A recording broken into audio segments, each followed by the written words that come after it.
चिरां जिल्लानि 2 नं थुक्राझार गामिनि दानसोरां लाइमोन क्लाब लोगोसे लाइब्रेरिनि बानजायनायाव मुंख्लं बिमल मोसाहारि आरो रिमल मोसाहारिनि मुङै गोसोखांथि जोलुर बादायलायनाया दिनैनिफ्राय गामिनि गेलेग्रा फोथाराव जागायबाय। बे जोलुर बादायलायनायखौ बेखेवना होयो बारग' एनडिएफबिनि दैदेनगिरि बि सुदेमा। लोगोसे बेखेवजानाय हाबाफारियाव आलासि महरै बाहागो लादोंमोन बिटिसिनि एमसिएलए अमर बसुमतारी, बारग' एनडिएफबिनि दैदेनगिरिफोर बि जायख्लं, एन अखा हादै, बि खाइलाब बिथांमोनहा। दिनै गिबि सानाव बेखेवजानाय बादायलायनायखौ गेलेयो इभिलेन्स स्पर्ट्स क्लाब, फातगाव आरो चिरां टिम्बर एफसिनि गेजेराव। मख'नाय जायोदि जोबथा बादायलायनायाव देरहासार जागोन हानजानो बान्था महरै 50,000 रांजों लोगोसे गंसे ट्रफी आरो रानार्स आप हानजानो 30,000 रांजों लोगोसे गंसे ट्रफी होनाय जागोन। मख'बावनो गोनांदि बर' हारिनि रैखाथि आरो थामोनथानि थाखाय एनडिएफबि आफादाव हाबनानै बिमल मोसाहारि अरफे एम बोसोमा सुथुरफोरनि आखायाव 2003 मायथाइनि 22 दिसेम्बर खालारखालि मुंख्लं जादोंमोन। लोगोसे बिनि फंबाय रिमल मोसाहारियाबो 2000 मायथाइनि दिसेम्बर दाननि 20 खालारखालि सुथुरनि आखायाव मुंख्लं जानो गोनां जादोंमोन। बे 2 नम्बर थुक्राझार थुक्राझार बेयाव बिमल आरो रिमलनि मोनसे मार्टियार्स फुटबल बादायलायनाय होदों। बेखौ आं गोसो गोरबोजों मोजां मोनदों आरो बाख्नायदों बे कमिटिनि मेम्बार्सफोरखौ। आरो बेखौल' आं मोनसे मेसेज होगोन, आंखौ फ्राय फुटबल गेलेमु आयदायाव नुगासिनो आरो आं बेनि थाखाय बिराद इन्टारेस्टेड। बेनिखायनो जानांगौ जेरावबो लिंहरो, आंबो मोजां मोनो जाया गेलेयो बेखौ थुलुंगा होनो मोजां मोनो। आं बेखौल' खावलायगोन, जोंनाव दा सोमावसारनाय गैला, जोंनि गेजेराव सान्थि जाबाय। दा बेनिखायनो बै जेनाखि जोंनि बै सोमावसारनायाव जेनाखि जोंनि जोहोलावफ्रा गोबां बायदि हाबाफारिफ्राव गोदोनानै दंमोन, आं बेफोरनिफ्राय ओंखारनानै फैनो थाखाय खावलायदों। थारमाने आं इनडाइरेक्टलि बुंबाय, जानाखि एक्टिभिटिस गावनि आखल आखुफोर दङ बेफोरनिफ्राय दिनै सोलायनानै गाव गावबागाव बिथिङाव दिनै दावगानायनि मोनसे सिमां सुजुनांगौ, आं बेखौसो खावलायनो लुबैदों। नट अनलि गेलेनाय, बेवहाय कालचारजोंबो थांनांगोन, फरायनायावबो थांनांगोन, सोरबा टेक्निकेलि लाइनजों जोङो दिनै बेबायदि थांनांसिगोन। जोंनि गेजेराव सान्थि परिबेस फैबाय, जों बेखौ एक्सप्लइट खालामनांसिगोन दायो। दा मालायखौ बुंबाल' जानाय नङा, जे गावबो ओंखारनानै फैनांसिगोन। दा जोंनि गेजेराव जोंनि जेनाखि आं दा गेलेनायनि जेनाखि आदब खायदा, बियो जोंनि बर'आबो नेसनेल लेभेलसिमनि दिनैहाय टेलेन्टआ बा गेलेनायनि जोंनि मोनसे जि आदब खायदा बियो समान समान फेर फाथिनो हानाय, आं बेखौ दिनै अबजार्भ खालामदों। बेनिखायनो जों उन जानो नाङा, दिनै गाव गावबागाव लाइनखौ होसोदो। जों मोनसे 27 तारिख 2020 गोरोबथा जों लाबोनो हाबाय। जोंनि गेजेराव दिनैहाय जोंनिनो सरकार हिसाबै गासैबो बिथिङाव जाय जेरै हायो, जायहा जेरै टेलेन्ट दं बेबायदि दिनै जों दावगानायनि मुगाजों जों दिनै आवगायलांनांगोन। आं बेखौल' खावलायबाय, जेखि जों जिरायनानै थानो नाङा, एनि पार्टस जिखुनु डिपार्टमेन्टआवनो जिखुनु गियानावनो जोङो एचिभ खालामनो नाजानांसिगोन। अब्लासो जोङो मा जागोन, मोनसे जोंनि जेनाखि थांखि, जोंनि जेनाखि जोंनि ओनसोलावहाय जोंनि मोनसे हिउमेन रिसर्सेस बियो बारायगोन आरो जों जाथि हिसाबै गोजौ थाखोआव जोंहा गोबां मानसि थागोन। बे आरो इयुन जेनेरेसना आरो आफ्टार 10 years जों गोबां मानसि मोजां गेलेनायनियावनो जा, कालचारावनो जा, फोरोंनायावनो जा, टेक्निकेलि साइन्टिस्ट, डक्टर जोंनि गेजेराव गोबां ओंखारगोन। खारन जोंनाव सोमावसारनाया गैला, आं दिनैनि गेजेराव बुंनो हाबाय। बेनिखायनो बे सान्थिखौ लानानै रायजो राजा एक्सप्लइट खालामनांगौ। आरो दानि जेनाखि डिजिटेल मुगानि जोहोलावफोर, जेरावहाय बिथांमोना बेखौहाय साननाय हयै गोजौ थाखोनि सिन्था खालामनाया मोजां। बेबायदि जोंनि फेसबुकफ्राव सोरखौबा बुंनाय, सोरखौबा गाज्रि बुंनाय, सोरखौबा दावखोनायखौबो हमथानाय, बेफोरखौ गारनांगौ। जों बेफोरखौ मोजाङै बाहायनो रोंनांगौ, आं बेखौ खावलायदों। एखे कमिउनिटि, बे कमिउनिटिया दानिफ्राय आरोबाव जाख्ला 2, 3 दस्रासो जौखोगोनखौ आं आसा खालामदों। बेनि थाखायनो आं खावलायनाय थाबाय। जोङो जोंनि बे गेलेनायखौ जोङो बोखांनोब्ला दा जेरैहाय बिभिन्न जायगायाव जोंहा बेबायदि खेल जादों, बेखौ अनलि नट गेम्बलिं जों लानो नाङा। जे बेखौ जोङो मोनसे गेलेग्राफ्राबो डिसिसन थानांगोन, गेलेग्राफ्राबो आंबो बेबायदि मोजां प्लेयार जागोन, आंबो बेबायदि मोजां माबा मोनसे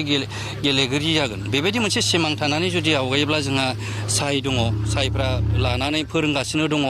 आरो बेबायदि जोंनि जायगायाव एफर्टनि गेजेरजों दिनैहाय एकाडेमिफोर फैदों, स्पर्ट्स एकाडेमिफोर, बेफोरो जानो थांगासिनो दं। दा बेफोराव गावखौनो आं बेखौनो हागोन, आं बेखौनो गेलेगोन होननानै जुदि डेडिकेट जायोबा निस्सय बियो नेसनेल लेभेलसिम सहैगोन। आरो जोंहा लाइनबो दं। गोदोनि समाव अनलि सुब्रतनो माबा देवखाननो बेखौल' गेलेनानै जोङो सोरबा प्लेयार्सफ्रा हालेवनानै थायोमोन। खिन्थु दानि जुगाव बिदि नंला। दा जोंनावहाय ISL दङ, नोङो नाय जों साननो हागौ जोंनाव सासेल' हलिचरन दं थ' मिज'राम मणिपुर बायदियाव नाय मोनसे टिमावनो 6 जन 7 जन दङ अब्ला वाइन' जों मानो अकुपाय खालामनो हाया खारन नोंबो इसा थानांगोन गावबो इसा थानांगोन नोंनि टेलेन्टखौ नों बोरै बाहायनो हायो बे मोनसे गावखौनो मोनसे फरवार्ड स्टेप्सआव लानानै आवगायलांनांगोन आं एक्स एनडिबि जानानै आं बेखौनो बुंगोन दिनै बिमल रिमलनि न'खरनिसिम आंनि जेनाखि गोसो गोरबोनि बे हामलायथिखौ आं बावनाय थाबाय बिमा बिफानिसिमबो आंनि खुलुमनाय थाबाय आरो गासै बे ओनसोलनि नंथु थुक्राझारनि रायजो राजानिखौबो आं दिनैहाय गोसो गोरबोजों मान बावनाय थायो नोंथाङा मोनफ्रोमबो जायगा मोनफ्रोमबो जिल्लायाव बेबायदि फुटबल बेलायाव बाहागो लागासिनो फुटबला बोथोर लायै बोथोर जायो नाथाय जोंनि ओनसोलाव गोबां रोखोमनिबो मोनसे गेलेगिरि दं नाथाय बे एक्टिभिटिखौ लाबाय थानो थाखाय माबायदि खामानि मावनांगौ होननानै बेखौहाय बे जोंनिया सिजनेल लायो जों दस्रा हादोरफ्राव नाय विन्टार सिजनावसो जायो जोंना मा गरमावसो गेलेयो दा जोंनि साननाय हनाय कनसेप्टआबो आलादा जों बेखौ गुस्लायनोब्ला जोंनो मा नांगौ जों विन्टारावबो गेलेनो हायो खेलायानोखा नों गरमाव गेलेबाय थाब गोलोमबाय खिन्थु नों थान्दायावबाबो नों बांसिन खामानि मावनो हायो नोंनाव थाब गोलोमा दा बेफोरजों जोंहा मोनसे डिफारेन्स थायो दा बेफोरखौ जोङो कन्टिनिउवास लांनांगोन नट अनलि सेप्तेम्बर अक्ट'बर जोंना डिसेम्बर जानुवारियावबो गेलेनो हायो खारन गुसुआवसो मानसिफ्रा जोङो मा होनोमोनलाय ला लिगाफोराव जोङो नुयो जेकेट गानलायनानैसो मानसिफ्रा थाङो खिन्थु जोंना थान्दा जाबाय होननानै गेलेला खिन्थु जोंनि थान्दाया एथ'ग्राब थान्दाबो नङा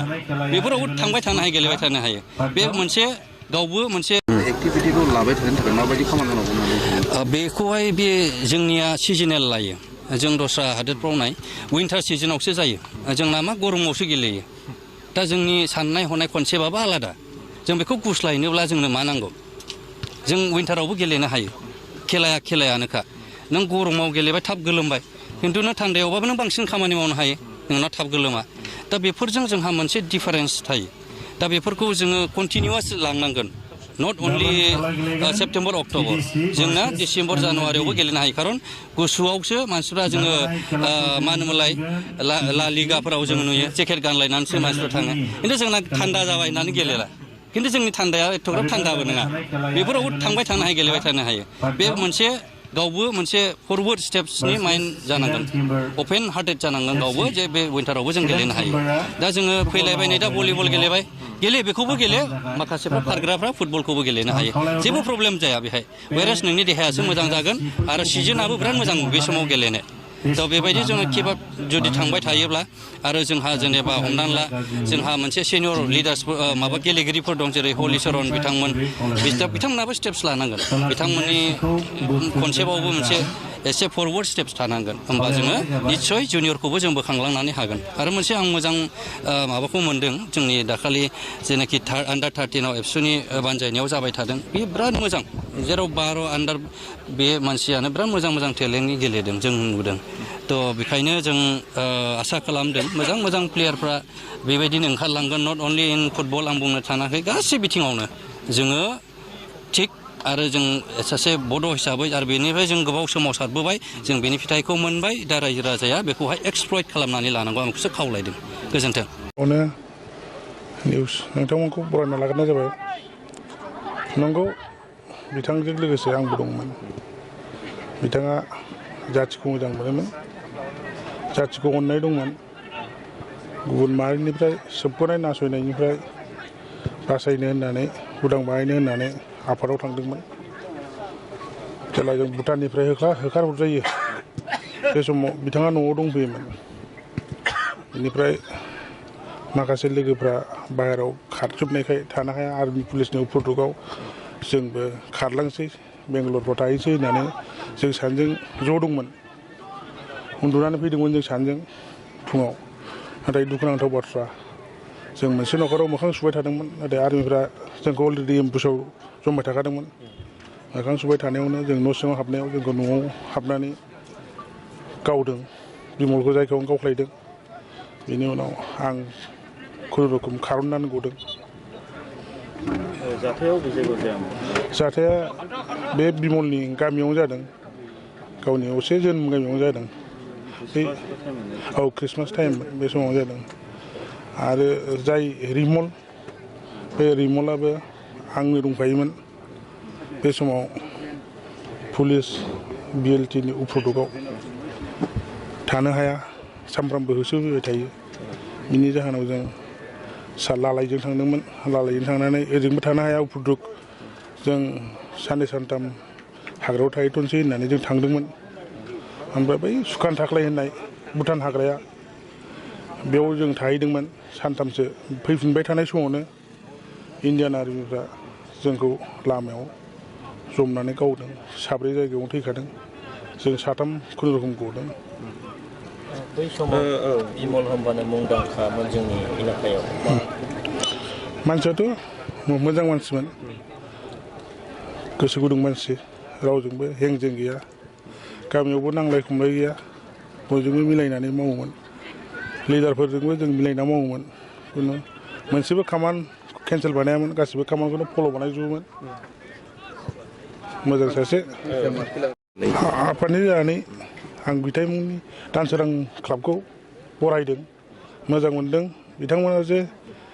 थैनाय बिमल आरो रिमल बे सानैनि बिदांबाय सानैनि फुटबल मेच होदों जोबोद बाख्नायजाथाव जोंबो जेसेबां हायो एसेबां जोंबो हेल्प होगोन आरो जों न'खरखौबो जों नायलांबाय थागोन जों लोगोसे जों थांना थाबा बिसोरबो थांना थागोन फंबाया NDP नङामोन दा बिदा थांनाय हिसाबै बै समावथ' न'खरैनो जाय सोरबा सासे न'खराव थांदोंबा गासिबो NDP साजायोमोन नालाय ओंखायनो फंबायाबो थानो हाखायामोन न'आव थांफादोंमोन जोंजों ओंखायनो बेयावनो बिथाङाबो जिउ गोमानो गोनां जाहैबाय बिथांनि नामाव गिबि खेबना होबाय थानाय जायगासिगोन बेनो देग्लायनो फार्स्ट होदों फुटबलखौ बेसेबां बेटसनिमोन बे 12 बेट्सनिमोन एखेलेगे बेट्स आंजों जों 12 बेट्सनि उननि समाव माबायदि नोजोर लाखिगोन उननि समावथ' जों होलांबाय थागोन बिदिनो फुटबलखौ बिसोर थाहैनायाव होलांबाय थागोन जों